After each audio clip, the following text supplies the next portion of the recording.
Lana, Tilen, Rok, Blaž in Alex se zberejo vsako sredo ob 7:30 zjutraj in se lotijo dela. Trenutno v programu Subtitle Workshop podnaslavljajo ameriško serijo The Big Bang Theory ali Teorija velikega poka. Tukaj imamo potem serijo, video, tukaj imamo napisane slovenske podnapise, potem pa jih pač tukaj prevedemo v nemščino in potem zbrišemo, da potem samo ostanejo nemški podnapisi. Ne gre vedno prevesti dobesedno, zato moram improvizirati vmes. Poskusim vedno čim bolj podobno prevesti, ampak da ima isti smisel kot v slovenščini.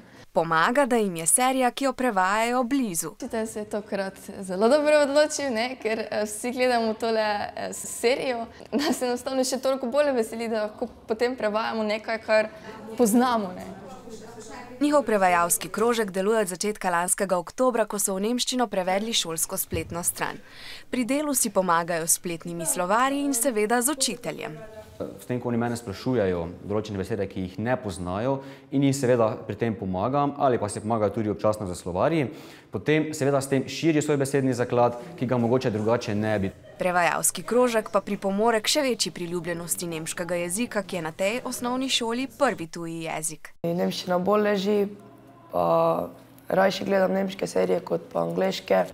Po 1 uri intenzivnega prevajanja je prevedena 1 minuta serije. To je dober rezultat, saj profesionalni prevajalci 2-urni film prevajajo teden dni. Pri tem materanju se zabavaš. Naslednji teden pa prevajalski krožek čaka prevajanje naslednje minute.